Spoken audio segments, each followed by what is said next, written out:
السلام علیکم دوستو، اردو کلاسک چینل پر خوش آمدید۔ معزز سامعین حضرات، آئیے سنتے ہیں آتون سیریز قسط نمبر 41۔ معزز سامعین، آپ سے امید کی جاتی ہے کہ ویڈیو کو لائک کریں اور چینل کو بھی سبسکرائب کر دیں، شکریہ۔ ہم رات کی تاریکی میں بھیگے ہوئے جھاڑ جھنکار اور جنگلی جھاڑیوں کے درمیان سے ہو کر گزر رہے تھے۔ میں نے ازابیلہ سے بلی کے رونے کی آواز، ناگوار بو اور پھر بلی کے سینے میں پیوست خنجر کے بارے میں پوچھا، جس کا اس نے ان الفاظ میں جواب دیا کہ ان باتوں کے متعلق اسے خود کچھ معلوم نہیں۔ ہم صنوبر اور سروں کے اونچے تناور اور گنجان درختوں میں داخل ہو گئے۔ یہ قدیم پرتگالی قبرستان تھا جہاں اندھیرے میں مجھے قبروں کے گرے پڑے کتبے دکھائی دیے۔ چبوترے ٹوٹے ہوئے تو قبروں میں لگی پرانی سلیبیں ایک طرف کو جھک گئی تھی۔ ازابیلہ اس قبرستان کے نشیب و فراز سے واقف تھی۔ وہ مجھے قبرستان کے عقب میں لے گئی۔ یہاں صنوبر کا ایک سال خوردہ گھنا درخت تھا جس کے تنے کا گھیراؤ کافی بڑا تھا۔ اس درخت کے تنے میں جڑوں کے درمیان ایک گہرا شکاف بنا ہوا تھا جسے جنگلی جھاڑ جھنکار نے چھپا رکھا تھا۔ ازابیلہ نے جھاڑیوں کے پیچھے ہٹایا تو درخت کے تنے کا شکاف واضح ہو گیا۔ ازابیلہ بولی، میں اس شکاف میں زیادہ سے زیادہ ایک دن چھپ سکتی ہوں۔ اس کے بعد ہو سکتا ہے کہ کاؤنٹ کے آدمی مجھے یہاں بھی تلاش کر لیں۔ تمہیں کل کے دن میں شام تک یہاں سے فرار ہونے کی کوئی آخری ترکیب سوچ کر اس پر عمل کرنا ہوگا۔ دوسری صورت میں ہمارا پکڑے جانا یقینی ہوگا اور پھر ہم اپنے آپ کو مگر مچھوں کو لقمہ بننے سے نہیں بچا سکیں گے۔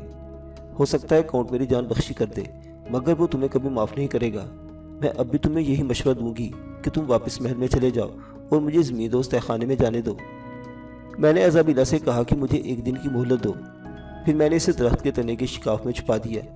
یہ تنا اندر سے اتنا کھوکھلا تھا کہ وہاں 2-3 آدمی بڑی آسانی سے چھپ سکتے تھے۔ میں نے تنے کے منہ پر جنگلی جھاڑیوں درختوں کی گری پڑی شاخیں اٹھا کر ڈال دیں اور ازابیلہ کو ایک بار پھر اسی جگہ چھپے رہنے کی تاکید کر کے واپس محل کی طرف روانہ ہو گیا۔ محل بدستور تاریکی میں ڈوبا ہوا تھا۔ میں اپنے دروازے سے ہوتا ہوا دوسری منزل پر اپنے کمرے میں آ کر پلنگ پر لیٹ کر غور کرنے لگا۔ دوسرے روز کاؤنٹ کے بیان کے مطابق اس کے خاص آدمی مجھے لے جانے کے لیے کشتی لے کر آنا تھا۔ میں سوچ رہا تھا کہ مجھے ہر حالت میں اس کشتی پر قبضہ کرنے کے بعد ازابیلہ کو وہاں سے نکال کر لے جانا ہوگا۔ ازابیلہ کی جان کی حفاظت بہت ضروری تھی۔ کاؤنٹ کے آدمی اور وہ خود اپنے آپ کو میرے آگے بے بس پا کر ازابیلہ کو ہلاک کر سکتا تھا۔ اسی ادھیڑ بن میں رات گزر گئی۔ صبح ہوئی تو میں نیچے آ گیا۔ محل میں سوائے 2 نوکروں اور خادمہ کے اور کوئی نہیں تھا۔ تھوڑی دیر بعد کاؤنٹ بھی آ گیا۔ وہ صاف ستھرے لباس میں تھا۔ اس نے مجھے صبح بخیر کہا اور پوچھا کہ رات کیسی گزری۔ اس کے بشرے سے ٹپک رہا تھا کہ وہ رات بھر جاگتا رہا ہے۔ اتنے میں خون چوسنے والی خادمہ بھی ناشتے کے تش تھامے آ گئی۔ اس کی آنکھیں بھی شب بیداری سے گلابی ہو رہی تھی۔ میں نے ناشتہ کرتے ہوئے کاؤنٹ سے پوچھا کہ بندرگاہ سے اس کا خاص آدمی کشتی لے کر جزیرے پر کس وقت پہنچنے والا ہے۔ کاؤنٹ نے صاف ستھرے رومال سے اپنے ہونٹوں کو بڑی نفاست کے ساتھ پوچھا اور بولا، شام تک اس کے پہنچنے کی امید ہے۔ میں خود بھی چاہتا ہوں کہ تم بندرگاہ پر پہنچ جاؤ کیونکہ میں دیکھ رہا ہوں کہ تم یہاں اداس ہو گئے ہو۔ میں جانتا تھا کہ کاؤنٹ مجھے جلدی جلدی وہاں سے کیوں نکالنا چاہتا ہے۔ میں نے مسکراتے ہوئے کہا، نہیں کاؤنٹ، ایسی بات نہیں۔ تمہاری مہمان نوازی اور اس پرسکون محل کے پرسکون ماحول نے میرے دل کو موہ لیا ہے۔ میں یہاں کئی مہینے رہ سکتا ہوں۔ اس پر کاؤنٹ کے چہرے پر ناگواری کے احساسات ابھر آئے اور پھر بھی مسکراتے ہوئے کہنے لگا، میرا غریب خانہ تمہارے لیے حاضر ہے، مگر میں خود ازابیلہ کے اعتکاف میں اٹھنے کے بعد 2-1 روز میں یہاں سے لزبن چلا جانا چاہتا ہوں۔ اپنی بھانجی کے بغیر میرا دل بہت غمگین ہے۔ میرے جانے کے بعد تم یہاں خود کو بہت اکیلا محسوس کرو گے۔ لزبن پہنچ کر مجھے ضرور ملنا، میں تمہیں شہر کی سیر کراؤں گا۔ میں سب کچھ سمجھ رہا تھا کہ وہ میرے یہاں رہنے پر کیوں پریشان ہو گیا ہے۔ میں نے جلدی سے کہا، کاؤنٹ، تمہاری میزبانی کا شکریہ، میں خود زیادہ دنوں تک نہیں رک سکتا۔ مجھے اندلس اپنے دوستوں اور رشتہ داروں سے جا کر ملنا ہے جو میرے اندلس نہ پہنچنے پر پریشان ہوں گے۔ اس کے بعد میں نے باتوں ہی باتوں میں پتہ چلا لیا کہ اس کے خاص آدمی کشتی لے کر جزیرے کے شمال کی جانب ایک گھاٹ پر اترے گا۔ اس کے ہمراہ مسلح محافظ بھی ہوں گے جو گھاٹ پر ہی ٹھہریں گے۔ کاؤنٹ کی زبانی معلوم موقع گرچہ محل میں 2-3 دن چوکیدار ہی تھے، مگر محل کے پیچھے ایک خاص مقام پر اس کا ایک حفاظتی دستہ ہر وقت چوکس رہتا ہے۔ میں نے پوچھا کہ جب بحری ڈاکو نے قلعے پر حملہ کیا تھا تو اس وقت یہ حفاظتی دستہ کہاں تھا؟ کاؤنٹ نے کہا، بحری ڈاکو کی تعداد زیادہ تھی، پھر بھی میرے جانبازوں نے ڈٹ کر ان کا مقابلہ کیا اور کچھ مارے بھی گئے۔ لیکن بحری ڈاکوں کا مقابلہ کرنا کوئی آسان بات نہیں ہوتی۔ یہ بڑے چھٹے ہوئے شمشیر زن ہوتے ہیں۔ اب میرا ارادہ ہے کہ بندرگاہ سے فوج کے خاص نفری بھرتی کر کے یہاں اپنی حفاظت کے لیے رکھوں۔ ناشتے کے بعد کاؤنٹ بحری جہاز کی تزئین و آرائش کا کہہ کر ساحل سمندر کی طرف چلا گیا۔ اس کے جانے کے کچھ دیر بعد میں نے 2 روٹے پھل کاغذ میں لپیٹا اور قبرستان کی طرف آ گیا۔ ازابیلہ تنے کے شکاف میں نہیں تھی۔ مجھے تشویش ہوئی دیکھا تو وہ درختوں کے درمیان چلی آ رہی تھی۔ میں نے اسے دبے لہجے میں ڈانٹا کہ اس طرح کھلے بندوں جزیرے میں نہیں پھرنا چاہیے۔ وہ مسکرائی اور بولی، کاؤنٹ کو میرے بارے میں آج آدھی رات کے بعد پریشانی شروع ہوگی جب وہ مجھے زمیندوز تہہ خانے میں نہیں پائے گا۔ ابھی تک تو وہ مطمئن ہے کہ میں تہہ خانے میں لیٹی ہوں۔ میں نے ازابیلا کو روٹی اور پھل دیے تو اس نے بتایا کہ جزیرے میں اس نے جنگلی پھل کھا کر اور چشمے کا پانی پی کر اپنی بھوک اور پیاس دور کر لی ہے۔ میں نے کہا اسے دوپہر کے لیے اپنے پاس رکھو، تمہیں پھر بھی بھوک لگے گی۔ ازابیلا گھاس پر بیٹھ گئی اور کہنے لگی، مجھے بھوک اب نہیں لگتی مگر پیاس بہت لگتی ہے۔ میں نے اسے بتایا کہ کاؤں نے تصدیق کر دیا کہ اس کے 2 مسلح جوانوں کے ساتھ کشتی لے کر شام کو جزیرے پر پہنچ جائے گا، وہ مجھے جلد از جلد یہاں سے رخصت کرنا چاہتا ہے۔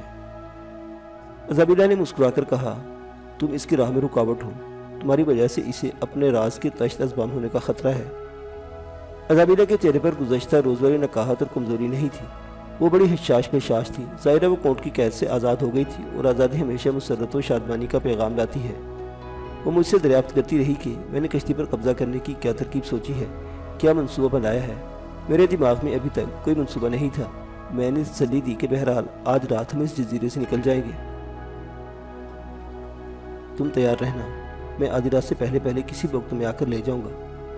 ازابیلا کچھ متفکر ہو کر بولی، اگر تم آدھی رات تک نہ آئے تو کون کو میری گمشدگی کا علم ہو جائے گا اور اس کے آدمی سارے جزیرے میں میری تلاشی میں نکل کھڑے ہوں گے، پھر ہمارا فرار ناممکن ہو سکتا ہے۔ کچھ دیر میں ازابیلا کے ساتھ رہا اور اس تسلی دی کہ میں واپس محل کی طرف چل پڑا۔ سارا دن اسی سوچ و بچار میں گزار دیا کہ ایسی کون سی ترکیب ہو سکتی ہے کہ کشتی پر قبضہ بھی کر لیا جائے، اور اگر کونٹ کے 2 مسلح آدمی وہاں پہرا دے رہے ہوں تو انہیں بھی معلوم نہ ہو کہ وہاں ہنگامہ کھڑا نہ ہو سکے۔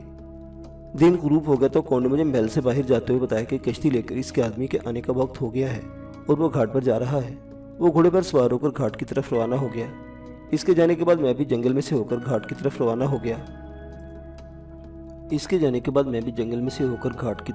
ہوا۔ میں اس کا محل وقوع دیکھنا چاہتا تھا، اگرچہ سورج غروب ہو چکا تھا مگر دن کی روشنی باقی تھی۔ گھاٹ کونٹ کے محل سے زیادہ دور نہیں تھا۔ میں ایک ٹیلے کی اوٹ سے لے کر نکلا تو سامنے ساحل سمندر پر لکڑی جوڑ کر بنائے گئے کشتے کے قریب کاؤں تلوار لٹکائے ٹہل رہا تھا۔ وہ بار بار سمندر کی طرف دیکھ رہا تھا، ابھی تک کشتی نہیں آئی تھی۔ سمندر پر غروب ہوتے دن کی سرخی سیاہی میں بدلنے لگی اور جزیرے کے گنجان درختوں میں اندھیرا چھانا شروع ہو گیا۔ میری نگاہیں بھی کھلے سمندر پر جمی تھیں۔ پھر مجھے دن کی رخصت ہوتی الوداعی سرمئی دھندلی روشنی میں ایک بادبانی کشتی ساحل کی طرف سے آتی دکھائی دی۔ کاؤنٹ کی آنکھیں بھی اسی کشتی پر جمی ہوئی تھیں۔ تھوڑی دیر بعد کشتی ساحل پر گھاٹ کے پشتے پر آ کر لگ گئی۔ اس میں سے 3 آدمی نکلے، تینوں مسلح تھے، تلوار اور بھالے ان کے پاس تھے۔ ایک اونچے قد کے جوان مسلح آدمی نے آگے بڑھ کر جھک کر کاؤنٹ کو سلام کیا، اس کا بایاں ہاتھ چوما اور کشتی کی طرف اشارہ کیا۔ کاؤنٹ اور وہ چند لمحے تک باتیں کرتے رہے، پھر وہ واپس محل کی طرف روانہ ہو گئے۔ چونکہ ان کے پاس ایک ہی گھوڑا تھا اس لیے پیدل چل رہے تھے، یہ میرے لیے اطمینان کی بات تھی۔ میں بھی تیزی سے واپس محل کی طرف چلنے لگا۔ میں ان سے پہلے محل میں پہنچ گیا اور اپنے کمرے میں جا کر لیٹ گیا۔ تھوڑی دیر بعد خادمہ نے آ کر اطلاع دی کہ کاؤنٹ مجھے نیچے یاد کر رہا ہے۔ نیچے دالان والے کمرے میں کاؤنٹ لمبی کرسی پر بیٹھا تھا اور اس کا خاص آدمی جو کشتی لے کر آیا تھا اس کے قریب بڑے ادب سے کھڑا تھا۔ تلوار اس کی کمر سے لٹک رہی تھی اور سر پر کسی جانور کے لمبے بالوں والی ٹوپی تھی۔ کاؤنٹ نے میرا اس سے تعارف کر کہا، اگر کبھی لسبن آنا ہو تو میرے محل کی طرف ضرور آنا، مجھے خوشی ہوگی۔ رات کا کھانا ہم تینوں نے مل کر کھایا، پھر میں اجازت لے کر اپنے کمرے میں آ گیا۔ اب میرا مشن شروع ہونے والا تھا، بلکہ شروع ہو چکا تھا۔ رات کا پہلا پہر گزر چکا تھا اور جزیرے پر گہری خاموشی اور تاریکی چھا گئی تھی۔ میں نے اپنے کمرے کا چراغ نہیں جلایا تھا۔ اندھیرے میں ہی کمرے سے نکل کر سیڑھیوں اور راہداری میں سے ہوتا ہوا محل کے عقبی دروازے سے باہر باغ میں آ گیا۔ میں لمبے لمبے ڈھک بھرتا جزیرے کے قبرستان کی طرف چلا جا رہا تھا۔ قبرستان میں موت کا سناٹا تھا۔ سنوبر کے تناور درخت کے پاس مجھے ایک سایہ بے چینی سے ٹہلتا نظر آیا۔ غور سے دیکھا تو وہ ازابیلا تھی۔ وہ پھر خفیہ کمین گاہ سے باہر آ گئی تھی۔ قریب گیا تو مجھے دیکھتے اس کے بے چین چہرے پر اطمینان سا آ گیا۔ اس نے میرے کاندھے پر ہاتھ رکھ کر کہا، مجھے سخت پیاس لگی ہے۔ میں نے کہا، تم نے چشمے پر جا کر پانی پی لیا ہوگا۔ وہ ہاتھ جھٹک کر بولی، پانی؟ یہ پانی ٹھیک نہیں ہے۔ پھر میری طرف چمکیلی آنکھوں سے دیکھا اور کہنے لگی، مجھے ایک بار تہ خانے میں لے چلو۔ وہاں سکورے میں میرا ایک خاص مشروب رکھا ہے، اس کے پینے سے میری پیاس بجھ جائے گی۔ خدا کے لیے مجھے ایک بار، صرف ایک بار زمیندوز تہ خانے میں لے چلو۔ میں نے اسے بتایا کہ وقت بہت تنگ ہے اور کاؤنٹ کسی بھی وقت خود تہ خانے میں پہنچ سکتا ہے۔ وہ سر جھٹک کر بولی، وہ میرا کچھ نہیں بگاڑ سکتا، تم مجھے وہاں لے چلو، بس سکورے کا مشروب پی کر میں تمہارے ساتھ واپس چل دوں گی۔ میں مجبور ہو گئی اسے ساتھ لے اور جزیرے کے اس حصے میں آ گیا جہاں شکستہ چبوترے پر بوسیدہ تابوت پڑا تھا۔ میں آگے تھا، جلدی سے تابوت کے اندر داخل ہو کر تاریک سیڑھیاں اترتا نیچے تہ خانے میں آ گیا۔ ایک بار پیچھے سے ازابیلا کا ہاتھ مجھے اپنے کندھے پر محسوس ہوا۔ میں نے کوئی خیال نہ کیا۔ ہم اس کمرے میں کھڑے تھے جہاں ایک جانب سے زرد روشنی اندر آ رہی تو دیوان خالی پڑا تھا۔ میں نے پلٹ کر ازابیلا سے کہا، جلدی سے اپنا مشروب پیو اور یہاں سے نکل چلو۔ اس وقت میں نے ازابیلا کی آنکھوں میں ایسی خونخوار چمک دیکھی کہ ایک پل کے لیے میرے جسم میں بھی دہشت کی لہر دوڑ گئی۔ میں ایک قدم پیچھے ہٹا تو ازابیلا ایک چیخ مار کر مجھ پر جھپٹ پڑی۔ اس نے میری گردن اپنے ہاتھوں میں دبوچ لی۔ اس کی گرفت کسی جانور کی گرفت کی طرح مضبوط تھی۔ وہ میرا کچھ نہیں بگاڑ سکتی تھی، مگر میں یہ دیکھنا چاہتا تھا کہ مجھ سے کیا چاہتی تھی۔ میں نے کوئی حرکت نہ کی اور اپنی جگہ سے بالکل نہ ہلا۔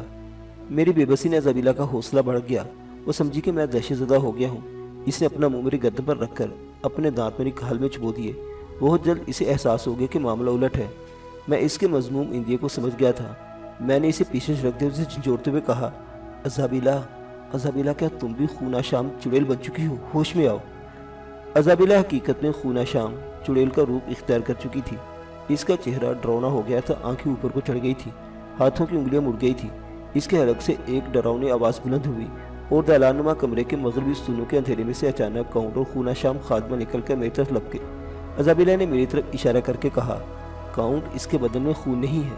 میں ازابیلا کے کردار کی اس قائب پلٹ پر ششدر ہو کر رہ گیا۔ ابھی میں سنبھل نہ سکا تھا کہ کاؤنٹ اور خادمہ نے بھی مجھ پر حملہ کر دیا۔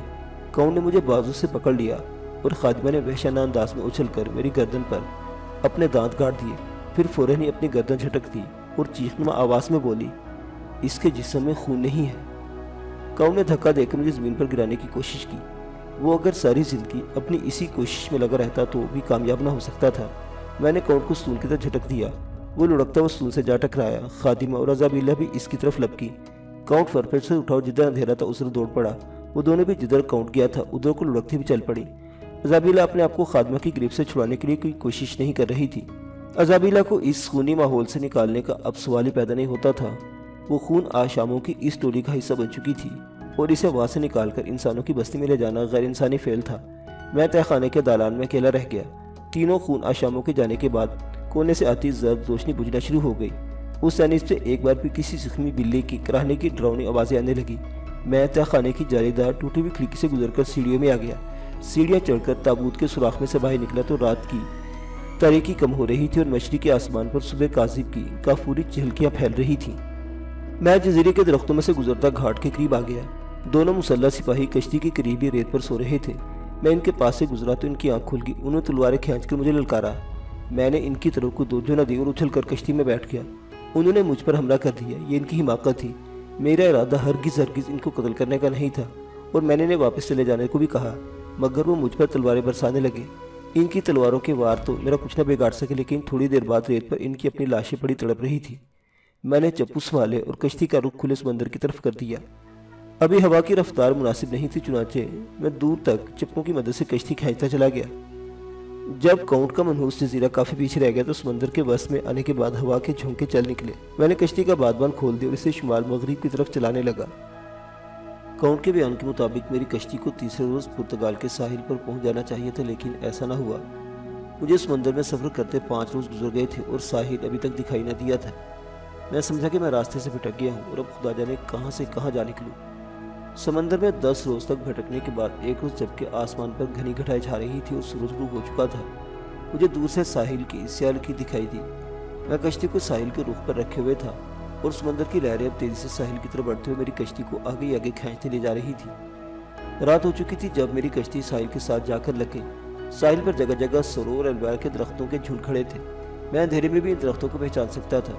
سروں کے درختوں کو دیکھ کر مجھے خیال ہوا کہ میں پرتگال کی زمین پر نہیں، کیونکہ پرتگال میں سروں کے درخت کی اتنی بہتات نہیں۔ میں نے کشتی کو وہیں ساحل پر چھوڑ کر چھوٹی ٹیکریوں میں چلنے لگا۔ کوئی دور جانے کے بعد مجھے بائیں جانب کھجور کے درختوں کا ایک جھنڈ دکھائی دیا۔ یہ درخت اس امر کی نشانی تھی کہ میں اندلس کی سرزمین پر پہنچ چکا ہوں، کیونکہ کھجور کے درخت اندلس میں ہی مسلمانوں نے پہل آ کر لگائے تھے۔ اب مجھے اس کی تصدیق کرنی تھی۔ میں کھجور کے جھنڈ کی طرف بڑھا۔ آدھی رات کا سکوت طاری تھا۔ کھجور کے جھنڈ میں ایک چھوٹا سا صحرائی چشمہ جاری تھا، جس کا پانی ستاروں کی روشنی میں دھندلا نظر آ رہا تھا۔ میں چشمے کے کنارے بیٹھ گیا اور منہ ہاتھ دھونے لگا۔ اچانک عقبی ٹیکریوں کی جانب سے گھوڑوں کی ٹاپوں کی آواز سنائی دی۔ ایک لمحے کے لیے میں نے سوچا کہ یہ کون لوگ ہو سکتے ہیں۔ ٹاپوں کی آواز چشمے کی طرف سے آ رہی تھی۔ میں کچھ سوچ کر درختوں کے پیچھے اندھیرے میں جا کر چھپ گیا۔ تھوڑی دیر میں وہاں 3 گھڑ سوار نمودار ہوئے۔ انہوں نے ہسپانوی انداز میں لمبے لبادے اوڑھ رکھے تھے، کمر کے ساتھ تلواریں لٹک رہی تھیں۔ میں نے درخت کی اوٹ سے غور سے دیکھا، یہ 2 مرد تھے، ان میں ایک حسین عیسائی لڑکی بھی موجود تھی چونکہ میں اندھیرے میں بھی عام انسانوں کے مقابلے میں زیادہ بہتری سے دیکھ لیتا ہوں، اس لیے مجھے اس لڑکی کے بشرے سے محسوس ہوا کہ وہ کسی اعلیٰ خاندان کی چشم و چراغ ہے، مگر اس کا لباس مسلمان لڑکیوں ایسا نہیں تھا۔ اس نے عیسائی لڑکیوں کا لباس پہن رکھا تھا۔ دونوں سوار چشمے پر آ کر رک گئے۔ انہوں نے لڑکی کو بھی نیچے اتار لیا۔ انہوں نے لڑکی کو ایک طرف زمین پر بٹھا دیا اور ہسپانوی زبان میں منہ ہاتھ دھونے اور پانی پینے کے لیے کہا۔ وہ خود بھی منہ ہاتھ دھونے لگے۔ گھوڑے پانی پی رہے تھے۔ لڑکی نے منہ ہاتھ دھو کر اپنے بالوں کو جھٹکا، پھر ان میں آہستہ آہستہ انگلیاں پھیرتی ہوئی بولی، ڈان پیڈرو، تم مجھے ناحق واپس لے جا رہے ہو، میں وہاں نہیں رہوں گی۔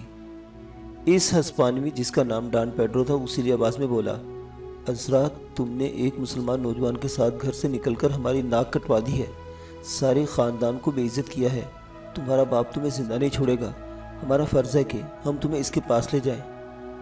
دوسرا ہسپانوی بولا، اگر اس نے تمہیں سزا نہ دی تو ہم تمہیں ہلاک کر ڈالیں گے، تم نے ہماری عزت اور وقار کو خاک میں ملا دیا ہے۔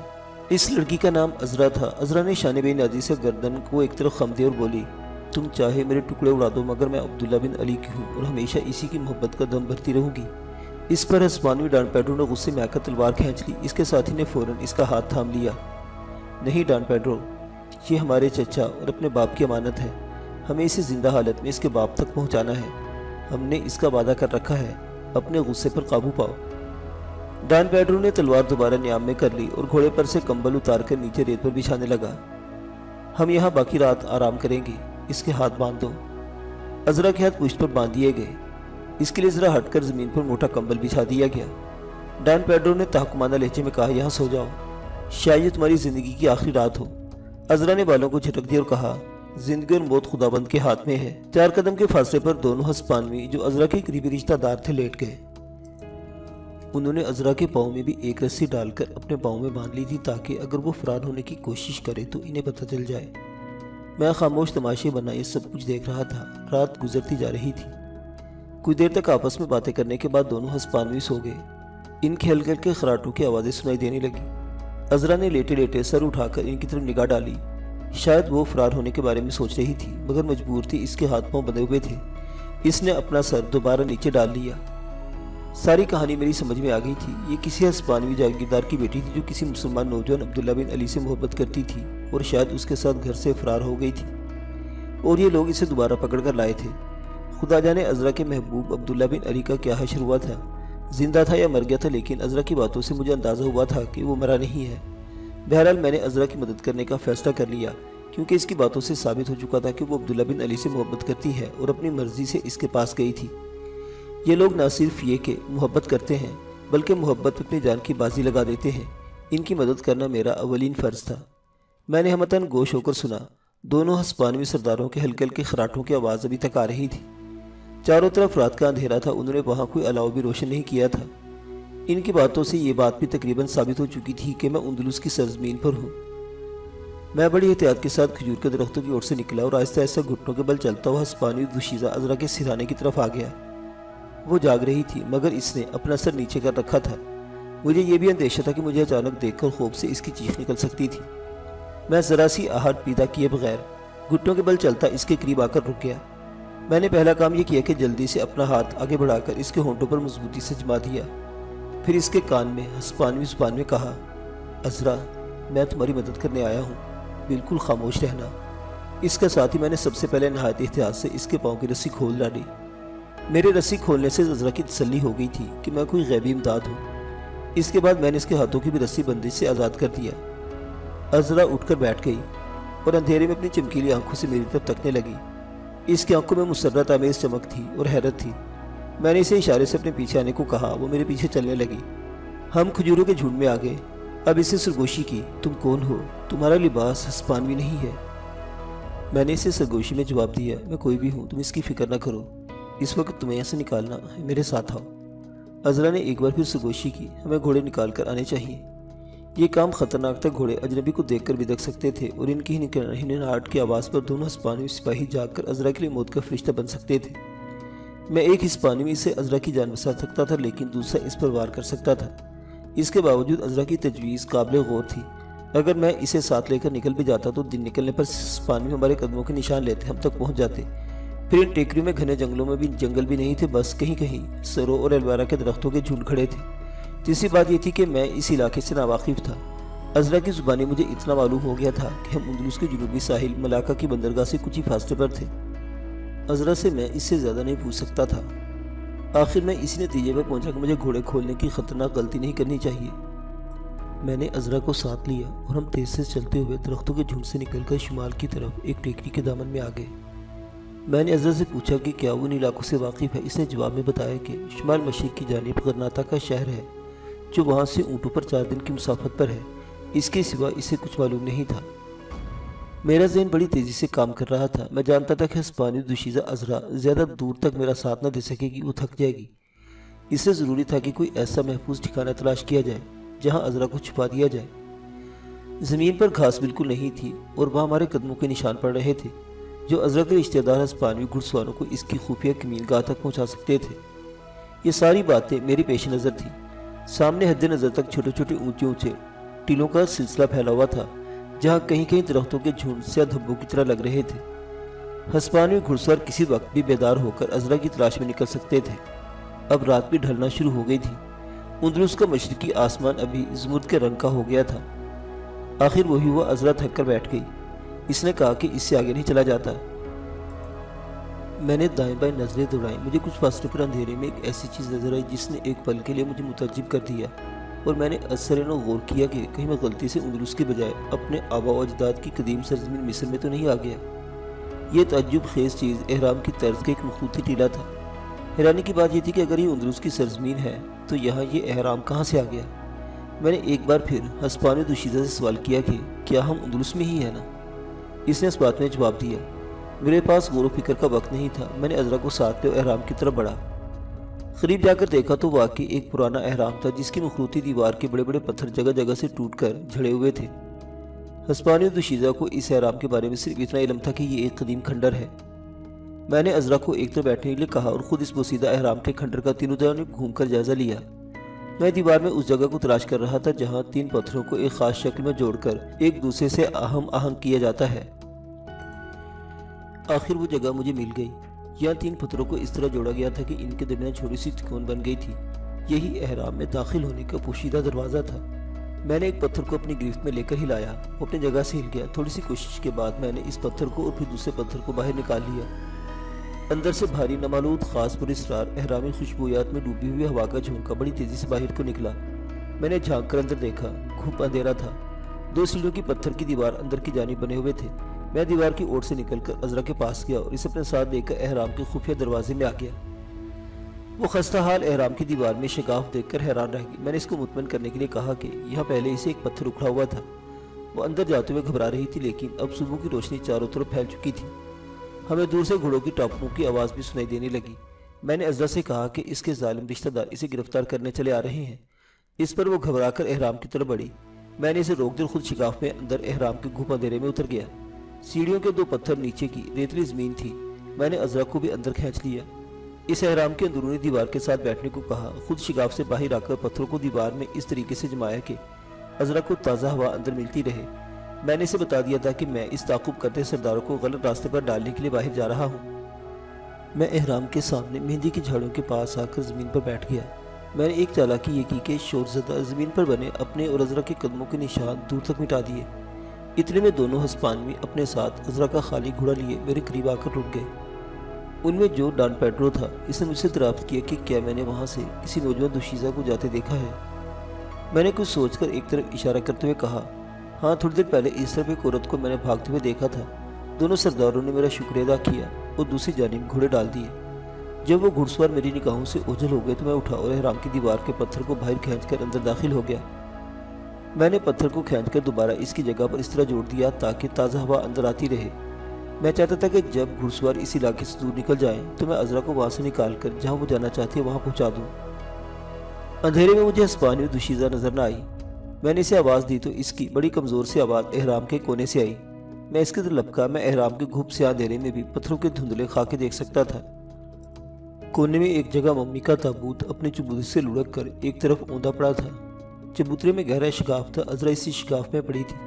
میں نے اسے بڑی مشکل سے باہر نکالا۔ اس نے بتایا کہ وہ شگاف کو جھک کر دیکھ رہی تھی کہ کسی نے اسے پیچھے سے دھکا دے کر اس میں گرا دیا۔